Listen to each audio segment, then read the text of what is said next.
परम ऋषि श्री व्यास जी से राजा जन्मेजय प्रश्न करते हैं कि गुरुदेव, नवरात्रि तु संप्रपाते किं कर्तव्यं द्विजोतम विधानं विधिवद ब्रूहि शरत्काले विशेषतः। अर्थात पूछते हैं राजा जन्मेजय कि गुरुदेव, नवरात्रि में हमें किस तरह से पूजन करना चाहिए। शारदीय नवरात्रि हो या चैत्र नवरात्रि हो, इन नवरात्रियों में हमें कैसे पूजन करना चाहिए, कैसे उनकी कृपा प्राप्त हो और हमारा जीवन सुखी कैसे हो, कैसे माँ भगवती जगदम्बा हम सबके ऊपर प्रसन्न हो।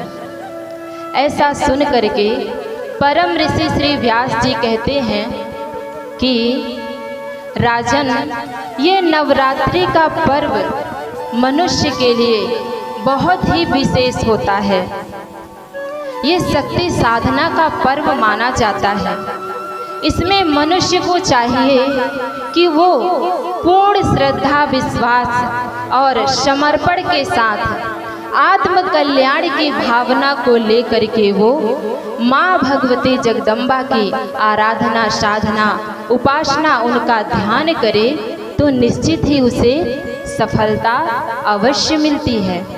और हे राजन, जो शरद ऋतु और बसंत ऋतुओं में मौसम का चेंजेस, मौसम परिवर्तित होता है, जिसके कारण लोगों को नाना प्रकार की बीमारियां हो जाती हैं, वो रोगों से ग्रसित हो जाते हैं। तो चाहे वो चैत्र नवरात्रि हो या फिर अश्विन नवरात्रि हो, इन सभी नवरात्रियों में माँ भगवती जगदम्बा का विधिवत पूजन करना चाहिए, जिससे हमें हर कार्य को करने की शक्ति मिल सके, क्योंकि शक्ति साधना का ये विशेष पर्व होता है, तो हमें शक्ति मिल सके। और व्यास जी कहते हैं कि राजन, देवी भागवत में तो माँ भगवती जगदम्बा का पूजन करने के लिए अनेकों विधियों का वर्णन किया गया है, लेकिन मेरा कथन है कि अगर व्यक्ति अपने अंदर पुत्रवत भाव प्रकट करके माँ का पूजन करे तो उसे सफलता अवश्य मिलती है। जैसे माँ के पास जाए, उनसे कहें कि आप मेरी माँ हैं, हम आपके बालक हैं, ऐसी भावना को लेकर हमें पूजन करना चाहिए। तो फिर माँ की कृपा को पाने के लिए, उनका पूजन करने के लिए हमें सर्वप्रथम नित्य प्रतिदिन सुबह उठना चाहिए। फिर अपने नित्य क्रिया से फुर्सत हो करके स्नान करके पूजा स्थल पर जाना चाहिए। वहाँ पर जाएं, वहाँ की साफ सफाई करें, जहाँ आप पूजन कर रहे हैं वहाँ पर साफ सफाई करें। फिर उसके बाद लोटे में जल, कहते हैं तांबे का लोटा शुभ माना जाता है, तो लोटे में जल लेकर के जाएं। अगर आपने मूर्ति रखा है तो उस मूर्ति में स्नान कराने की व्यवस्था हो तो मूर्ति में स्नान कराएं, नहीं तो आप छवि रखे हैं तो उस छवि को, उस तस्वीर को गीले कपड़े से पोंछ दें। फिर उसके बाद पुष्प अर्पित करें, माँ के चरणों में पुष्प चढ़ाएं, फिर कुमकुम लगाएं, फिर उसके बाद धूप दीप प्रज्वलित करें। इसके बाद भोग अर्पित करें, जो भी आपके पास व्यवस्था है भोग में, भोग अर्पित करें। चिरौंजी दाना हो गया, मिश्री हो गई, फल फ्रूट जो भी आप खिलाना चाहें माता जी को। ऐसा नहीं कि एक ही चीज़ रोज़ खिलाएं, चिरौंजी दाना ही या फिर मिश्री ही मिश्री खिलाएं, कभी फल, कभी ड्राई फ्रूट। और जैसे हम अगर कोई भोजन करते हैं तो रोज़ रोज़ वही भोजन करते हैं तो हमें लगता है कि यार यही भोजन तो रोज़ करते हैं, उससे मन भर जाता है। आज कुछ नया कुछ दूसरा बनाते हैं। उसी तरह से माता जी को भी अलग अलग भोग अपने व्यवस्था के अनुसार उन्हें भोग चढ़ाएं, भोग लगाएं। तो इसके बाद जो नित्य साधना क्रम बताया गया है, माता भगवती का स्तुति, चालीसा, आरती, समर्पण ये करना चाहिए। इसके बाद ध्यान मुद्रा में बैठ करके मन को एकाग्र करते हुए जो गुरुदेव जी के द्वारा दीक्षा में प्रदत्त मंत्र है, उन मंत्रों का जितना अधिक से अधिक हो सके उन मंत्रों का जाप करना चाहिए। जितना भी हमारे पास समय हो, 10 मिनट, 20 मिनट, आधे घंटे, 1 घंटे, जितना अधिक से अधिक हम कर सकें। तो इस तरह से माँ भगवती की आराधना करनी चाहिए। वैसे तो उनका पूजन कर कौन सकता है, पर गुरुदेव जी के द्वारा जो हम सभी को अवगत कराया गया है उस नियम से करेंगे तो हमें लाभ अवश्य मिलेगा और हमारा जीवन आनंदित हो जाएगा, शांति से व्यतीत होने लगेगा। तो राजा जन्मेजय को परम ऋषि श्री व्यास जी अवगत कराते हुए नवरात्रि के विषय पर उन्हें श्रवण कराते हुए कहते हैं कि नवरात्रि में माँ भगवती जगदम्बा के पूजन के साथ साथ कन्या पूजन का भी बहुत बड़ा महत्व होता है।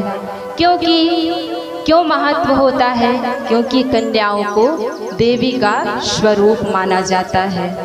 तो जैसे 2 वर्ष की कन्या को माँ भगवती जगदम्बा का स्वरूप माना गया, उनका कुमारी का स्वरूप माना गया है। इस वर्ष की कन्या का पूजन करने से, यानी 2 वर्ष की कन्या का पूजन करने से दुख दरिद्रता का नाश होता है। फिर आता है 3 वर्ष। 3 वर्ष की कन्या का पूजन करने से धन धान्य में वृद्धि होती है। फिर 4 वर्ष की कन्या को कल्याणी कहा गया है। इस वर्ष की कन्या का पूजन करने से विद्या, विजय और राज सुख की प्राप्ति होती है। फिर 5 वर्ष की कन्या को रोहिणी माना गया। फिर 6 वर्ष की कन्या को कालिका का स्वरूप माना गया है। इस वर्ष की कन्या का पूजन करने से सभी प्रकार के शत्रुओं का भय समाप्त हो जाता है। अब वह शत्रु चाहे भय, तनाव, टेंशन के रूप में हो या फिर आर्थिक तंगी के रूप में हो या सांसारिक शत्रु हो, तो इन सभी प्रकार के शत्रुओं का नाश हो जाता है। फिर 7 वर्ष की कन्या को चंडिका का स्वरूप माना गया और 8 वर्ष की कन्या को शांभवी माना गया। इस वर्ष की कन्या का पूजन करने से सम्मोहन होता है, यानी जो भी शत्रु है वो सब बैर भाव करना छोड़ देते हैं, विरोध करना छोड़ देते हैं। फिर 9 वर्ष की कन्या को दुर्गा का स्वरूप माना गया। फिर 10 वर्ष की कन्या को सुभद्रा माना गया है। तो इन वर्ष की कन्याओं का पूजन करने से कामनाओं की पूर्ति होती है। उसके बाद की यानी 10 वर्ष की कन्याओं का पूजन करने से लाभ नहीं मिलता है।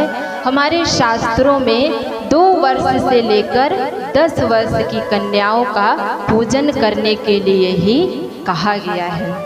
तो इस तरह से सभी से मैं निवेदन करती हूँ कि नवरात्रि का पर्व आ रहा है।